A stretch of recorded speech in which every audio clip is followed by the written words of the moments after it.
Hello guys, कसे आहात तुम्ही? आय होप सगळ्यांची प्रिपरेशन ही खूप छान चालू असणार. कारण we all of you know आता आपली सेमिस्टर एक्झामिनेशन जवळ आली आहे. आतापर्यंत आपण भरपूर मज्जा मस्ती केली, बट आता सिरियस व्हायची वेळ आलेली आहे. आणि आता आपण किती प्रिपरेशन केलं हे एक्सप्रेस करायची वेळ आली आहे, राईट? सो गाईज, आज आपण डिस्कस करणार आहोत फार्मास्युटिकल मायक्रोबायोलॉजीचे मोस्ट इम्पॉर्टंट क्वेश्चन. तर guys, first of all let me clear one thing की आपण ऑलरेडी सगळे काही टॉपिक्स सेमिस्टर 3चे जे काही सब्जेक्ट्स आहेत ते सब्जेक्ट आपण भरपूर असे कव्हर केलेले आहेत. 3 सब्जेक्टवरती मी तुम्हाला ऑलरेडी इम्पॉर्टंट क्वेश्चन प्रोव्हाइड केले आहे. आणि आज आपला जो सब्जेक्ट आहे तो लास्ट सब्जेक्ट आहे, दॅट इज फार्मास्युटिकल मायक्रोबायोलॉजी. हा फार्मास्युटिकल मायक्रोबायोलॉजी कुठेतरी बायोलॉजीच्या रिलेटेड करणारा सब्जेक्ट आहे. आणि ह्या सब्जेक्टच्या रिलेटेड मुलांना भरपूर प्रॉब्लेम फेस करायला मिळतात. मीन्स कोणाला नाही आवडत बायोलॉजी, मग त्यामध्ये हे सगळे सब्जेक्ट्स आणि ॲट द एंड एक्झामच्या अगोदर काय होतं की मुलांकडे जर तुम्ही प्रिपरेशन स्टार्टिंगपासून केली असता सेमिस्टरच्या स्टार्टपासून तर इट्स ओके, बट काही मुलं प्रिपरेशन स्टार्ट नाही करत. मग ॲट द एंड एक्झाम जवळ आलेली आहे, मग आपल्याला एकाच सब्जेक्टवरती ग्रिप घेऊन चालणार नाही. आपल्याला सगळे सब्जेक्ट घ्यायचे असते सेमिस्टरचे. एकच युनिट प्रिपेअर करून चालणार नाही, आपल्याला सगळे युनिट प्रिपेअर करायचे असतात. आणि प्लस कुठला टॉपिक तुम्ही प्रिपेअर करताय तोच एक्झाममध्ये येणार असंही होत नाही.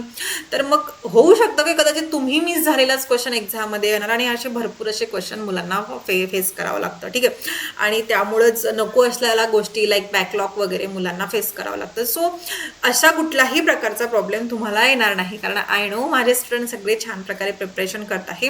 बट तुमच्या प्रिपरेशनला आणखीन स्ट्रॉंगर करण्यासाठी मी हा व्हिडिओ आणि ही सिरीज स्टार्ट केली आहे, ज्या सिरीजमध्ये मी तुम्हाला इम्पॉर्टंट क्वेश्चन प्रोव्हाइड करत असते. ओके, सो ऑलमोस्ट 3 सब्जेक्ट आपले झाले आहे या सेमिस्टरसाठी. आणि ऑब्व्हियसली बाकीचे सेमिस्टरसाठी सुद्धा मी प्रोव्हाइड केले आहे. 5th सेमिस्टरसाठी आपले सगळे सब्जेक्ट कवर झालेले आहे लाईव्ह सेशनमध्ये. आणि आता आज 3rd सेमिस्टरसुद्धा कंप्लीट होणार आहे. तर गाईज, हे जे क्वेश्चन मी तुम्हाला देत आहे तर ह्यामध्ये तुम्ही कुठलाही डाऊट ठेवू नका, कारण हे 100% प्रूफफुली क्वेश्चन आहे.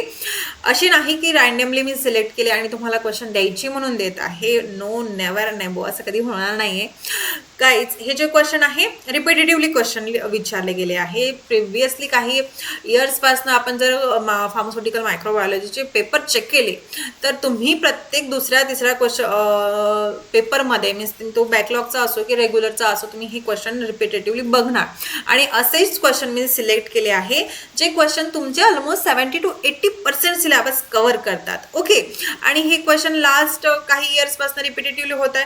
अगेन आपल्याला माहिती आहे की आता आपल्या PCSचा सिलेबस चेंज होण्याचे चान्सेस आहे, कारण त्यांनी नोटिफिकेशन डिक्लेअर केली आहे. लास्ट टाइम आपण त्याबद्दल सुद्धा डिस्कस केला आहे. आणि ऑब्व्हियसली आता चान्सेस आहे की जे क्वेश्चन रिपिटेटिव्हली विचारले गेले प्रिव्हियस इयरमध्ये ते आपल्या करंट सेमेस्टरमध्ये येऊ शकतात. ओके, सो मग आपल्याला त्या क्वेश्चनवरती फोकस करायचा. ऑब्व्हियसली तुम्हाला तुमचा सिलेबस तर प्रिपेअर करायचा आहे, बट ॲडिशनल म्हणून मी तुम्हाला हे क्वेश्चन प्रोव्हाइड करत आहे. आणि जर काही स्टुडंटचं प्रिपरेशन झालं नाही तर डोंट यू वरी, हे क्वेश्चन तुम्ही प्रिपेअर करा आणि बघा खरंच तुमचा पेपर जो आहे तो किती छान जातो, राईट?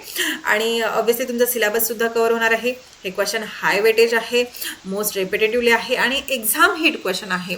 हे क्वेश्चन आपण त्याचप्रमाणे डिस्कस करणार आहोत ज्याप्रमाणे आपला सेमेस्टर एक्झामिनेशन असतो, like 10 marks question, 5 marks question आणि 2 मार्क्स क्वेश्चन, ठीक आहे. सो सिनॉप्सिससाठी सुद्धा तुम्हाला हे क्वेश्चन भरपूर हेल्पफुल होणार आहे. वायवासाठी सुद्धा हे क्वेश्चन हेल्पफुल होणार आहे. ओके, सो ओव्हरऑल हा जो सेशन आहे तुमच्यासाठी भरपूर इम्पॉर्टंट आहे, याला स्किप करू नका. आणि तुम्ही 3rd सेमिस्टरमध्ये नाही आहे तर तुमचे जे काही फ्रेंड्स, सिनियर ज्युनियर जे काही 3rd सेमिस्टरमध्ये असणार त्यांना नक्की हा व्हिडिओ शेअर करा, कारण भरपूर हेल्पफुल होणार आहे. Okay guys, so without wasting any time let's moving to our main content. First of all guys, मी पल्लवी, असिस्टंट प्रोफेसर, तुम्हा सर्वांचं स्वागत करते आपलं मराठी चॅनल आपल्या फार्मसीमध्ये, जिथे आपण फार्मसीला आपल्या मातृभाषेमध्ये म्हणजेच आपल्या मराठी भाषेमध्ये बघतो, right? So guys, without wasting any time, let's move to our main content. First of all guys, आपण पहिला सेक्शन डिस्कस करणार आहोत ज्यामध्ये आपल्याला 10 मार्क्सचे क्वेश्चन बघायचे आहे. हे क्वेश्चन आपले लॉंग क्वेश्चन असतात. जनरली एक्झाममध्ये आपल्याला माहिती आहे टोटल आपल्याला 4 क्वेश्चन दिले असतात. आणि त्यामध्ये तुम्हाला सॉल्व किती करायचे आहे 2 क्वेश्चन आणि मी तुम्हाला टॉप 6 क्वेश्चन प्रोव्हाइड करणार आहे. यामधले जे 3 क्वेश्चन आहेत ते 101% तुम्हाला एक्झाममध्ये येणार आहे. आता 3 ते क्वेश्चन कुठले असणार आहे हे तर मी कन्फर्म सांगू शकत नाही, बट ह्या 6 मधलेच ते 3 असणार आहे. सो गाईज मग आता याच्या मी 6 क्वेश्चन दिले, मग आता तुम्ही यामधले 3 प्रिपेअर करून जाणार का? तर नाही. होऊ शकते तुम्ही जे प्रिपेअर केलेले आहे ते नाही येणार, दुसरे 3 येणार. सो तुम्हाला हे टॉप 6 ही क्वेश्चन प्रिपेअर करायचं आहे तुम्हाला बेटर रिझल्ट घेण्यासाठी. ओके, सो हे टॉप 6 क्वेश्चन आहे. यामधला शॉर्ट करायचा मार्ग सिलेक्ट करू नका, कारण शॉर्टकट मी तुम्हाला देत आहे आणि त्यामधलं जर तुम्ही आणखीन शॉर्टकट करणार तर मग ते तुम्हाला प्रॉब्लेम क्रिएट करू शकते, राईट. सो इथे थोडं स्मार्ट वर्क न करता इथे तुम्हाला हार्ड वर्क करावं लागणार. ऑलरेडी स्मार्ट वर्क करून मी तुम्हाला हे रिप्रेझेंट करत आहे. सो इथे आता परत काही शॉर्टकट करू नका. ओके, सो क्लिअर केलं आहे. जे मी क्वेश्चन देत आहे टोटल 26 क्वेश्चन आहे. 26च क्वेश्चन तुम्हाला प्रिपेअर करायचे आहे. यामधले 20 करू का 15 करू का? तर नाही, जेवढे दिले आहेत तेवढेच करायचे. Okay, so let's discuss to our first question, that is the sterilization. हा क्वेश्चन 101% येणारच आहे. हा क्वेश्चन बऱ्याचदा एक्झाममध्ये विचारला जातो. ठीक आहे, यामध्ये आपल्याला प्रिन्सिपल्स, मेथड, इव्हॅल्युएशन, फिजिकल, ज्यामध्ये हार्ट, फिल्ट्रेशन, रेडिएशन वगैरे पॉईंट्स मेन्शन करायचे असतात. केमिकल, गॅसियस, मॅट्रिक्स, डिमेक्स्ट्रिक, evaluation of efficiency, sterility indicator. ठीक आहे, कंपल्सरी हा लॉंग क्वेश्चन आहे. हा जो टॉपिक आहे मोस्ट इम्पॉर्टंट आहे. आणि ऑब्व्हियसली ही जी स्टरलायझेशन म्हटलं तर एक सिंगल टॉपिक विचारणार नाही. याच्यामध्ये हे जे मी तुम्हाला सांगितलं आहे हे सब पॉईंट्स येण्याचे चान्सेस जास्त आहे, कारण 10 मार्क्ससाठी आहे तो तुम्हाला त्याच वेटेजचा क्वेश्चन देणार आहे. ठीक आहे, so this is the first and most important question. After that हा एक फ्रिक्वेंटली विचारला गेणारा क्वेश्चन आहे, that is sterility testing. IPBP आणि USP थ्रू जे स्टरलेटिंग टेस्टिंग असते त्यावरती आपल्याला क्वेश्चन विचारला जातो for a liquid solid ophthalmic products. ठीक आहे, याच्यामध्ये आपल्याला direct inoculation and membrane filtration control explain करायचे आहे, प्लस तो इंटरप्रिटेशन सुद्धा विचारू शकतो. ओके, 10 मार्क्सचा क्वेश्चन आहे. त्या 10 मार्क्सचा सारखा वेटेज त्याला असणार आहे आणि तुम्हाला आन्सर सुद्धा त्याचप्रमाणे द्यायचा आहे. ठीक आहे, तुम्हाला तुमचा पेपर सुद्धा त्याचप्रमाणे रिप्रेझेंटेटिव्हली एक्सप्रेस करायचा आहे, सो दॅट तुम्हाला 10 पैकी ॲटलिस्ट 9 तरी क्वेश्चन मिळणार. ठीक आहे, फार असे कट करायचे चान्सेस नाही. ठीक आहे, असं नाही तर तुम्ही 10 मार्क्सचा क्वेश्चन अटेंड करताय तर तुम्हाला 10 मार्क्सच मिळणार. तुम्ही त्याला कशा प्रकारे अटेंड करताय, एक्सप्रेस करता, यावरती तुमचे मार्क्स डिपेंड असतात. Okay, so these are the top 2 question. After that we have third question, that is a bacterial growth and management. त्यामध्ये ग्रोथ कर्व विचारला जाऊ शकतो, plus factor affecting growth, measurement, total versus visible count. हा जो count आहे तो most important आहे, कारण यावरती आपण शॉर्ट्स क्वेश्चन सुद्धा बघू शकतो 2 मार्क्ससाठी. ठीक आहे, प्लस प्रिझर्वेशन ऑफ कल्चर आणि cultivation of anaerobes. Okay, so bacterial growth आणि मॅनेजमेंट हा जो टॉपिक आहे, हे जे मी तुम्हाला नेक्स्ट लिहून दिले हे सब पॉईंट्स आहे, सब क्वेश्चन आहे त्याच टॉपिकमधले आहे. तर हे जे बॅक्टेरियल ग्रोथ आणि मॅनेजमेंट हा थर्ड आणि मोस्ट इम्पॉर्टंट क्वेश्चन आहे. After that fourth one is a disinfection and antiseptic. तसेच classification, mode of action, factor influencing disinfection, bacterial versus bacteriostatic state, plus याच्यामध्ये इव्हॅल्युएशन मेथड सुद्धा तो तुम्हाला विचारू शकतो. Okay, so these are the top 4 question. After that we have fifth question, that is the microbiological असे principle. याच्यामध्ये turbidometry, cylinder, plate method असे of antibiotics, vitamins, amino acid, assessment of new antibiotics. Okay, so हा आपला 10 मार्क्ससाठी question आहे जो most important आहे. Plus जो last that is the 6th question आहे for a long answer, that is 10 marks. तो आहे सेल कल्चर टेक्नॉलॉजी. सेल कल्चरवरती एक क्वेश्चन तुम्हाला बघायलाच मिळणार. ओके, सो हा टॉपिक तुमच्यासाठी इम्पॉर्टंट ठरणार. Growth of animal cell, primary established transferred cell line, application in pharma industry, त्याच्यामध्ये vaccines, monoclonal antibiotic and toxicity testing विचारला जाणार. Okay, so cell culture technology हा मोस्ट इम्पॉर्टंट आहे. So guys, these are the 6 important question which are asked for a 10 marks. After that we have second section, that is the 5 marks question. 5 marks क्वेश्चनमध्ये आपण total 10 question discuss करणार आहोत. हे 10 question जे आहे ते completely तुम्हाला येण्याचे चान्सेस आहे. यामध्ये आपल्याला कुठल्याही प्रकारचं कॉम्प्रोमाइज करायचं नाही आहे. हे सगळे क्वेश्चन आपल्याला अटेंड करायचे आहे. Okay, so these are most important question, याला स्किप करू नका. आफ्टर दॅट यामध्ये जो फर्स्ट आणि फॉरमोस्ट क्वेश्चन आहे तो आहे ultra structure and classification of a bacteria.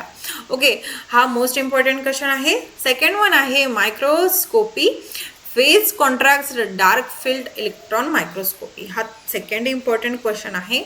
Third one आहे स्टेनिंग टेक्निक्स. स्टेनिंग टेक्निक्स हा सुद्धा खूप इम्पॉर्टंट पॉईंट आपल्यासाठी ठरतो. Okay, so these are top 3 question जो आपल्याला 5 मार्क्ससाठी विचारला जातो.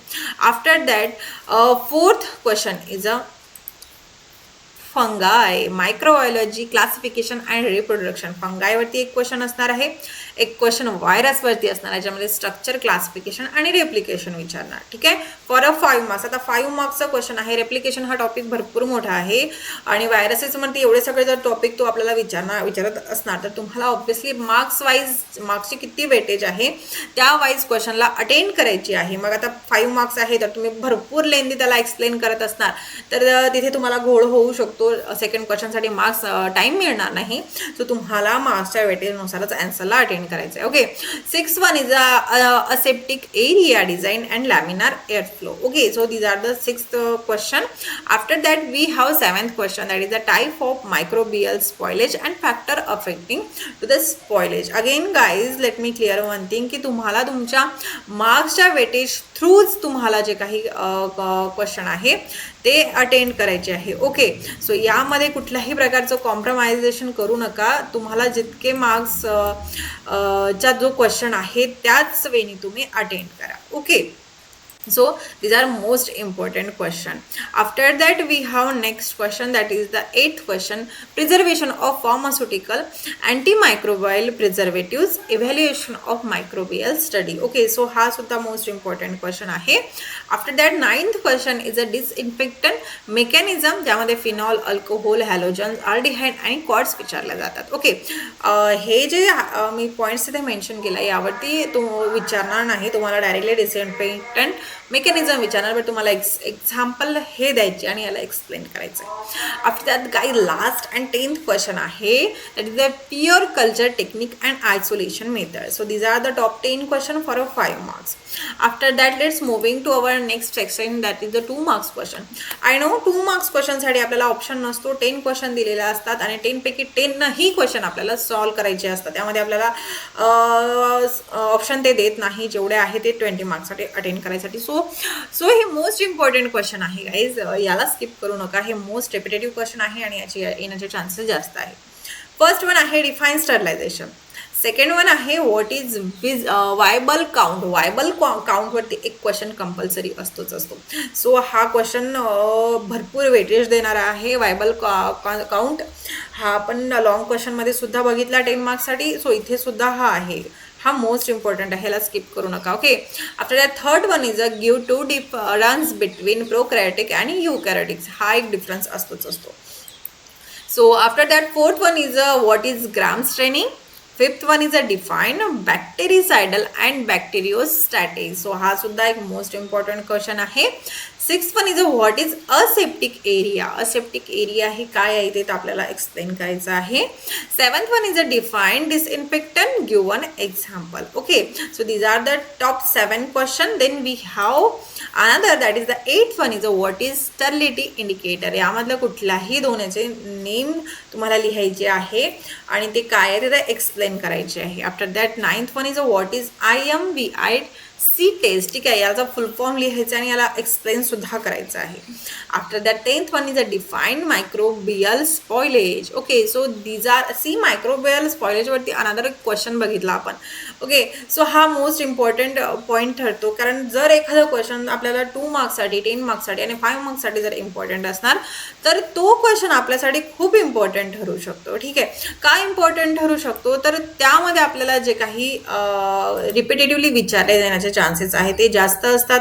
सो आपण तिथे कुठल्याही प्रकारचा स्किप करायचा नाही. जर तो 2 मार्क्ससाठी आला तर तो 10 मार्क्ससाठी नाही येणार, 10 मार्क्ससाठी आला तर तो 5 मार्क्ससाठी नाही येणार. ठीक आहे, कुठल्या तरी एका कॅटेगरीमध्ये तो पॉईंट आपल्याला विचारला जाणार. ठीक आहे, सो गाईज हे मी तुम्हाला इम्पॉर्टंट क्वेश्चन देत आहे. यामध्ये कुठलाही प्रकारचा डाऊट तुम्ही ठेवू नका, कारण 100% प्रूफफुली मी क्वेश्चन तुमच्यासाठी सिलेक्ट केले आहे आणि एक्झाम जवळ आलेली आहे आणि इम्पॉर्टंट क्वेश्चन हे तुम्हाला भरपूर रिलिफिंग ठरू शकतात आणि त्यातल्या त्यात फार्मास्युटिकल मायक्रोबायोलॉजी सारख्या सब्जेक्टमध्ये इम्पॉर्टंट क्वेश्चन तर बनताय, राईट. अगेन गाईज, चॅनलला ती फर्स्ट टाइम जर व्हिजिट करत असणार तर चॅनलला सबस्क्राईब करायला विसरू नका, कारण हे चॅनल भरपूर हेल्पफुल होणार आहे. यामध्ये आपण फार्मसी आणि अदर जे एज्युकेशनल कंटेंट आहे ते आपल्या मातृभाषेमध्ये म्हणजेच आपल्या मराठी भाषेमध्ये बघतो. Okay, so guys, this is all about today's session आणि भेटूया नेक्स्ट व्हिडिओमध्ये अशाच इंटरेस्टिंग टॉपिक सोबत. Okay, so till then, bye bye.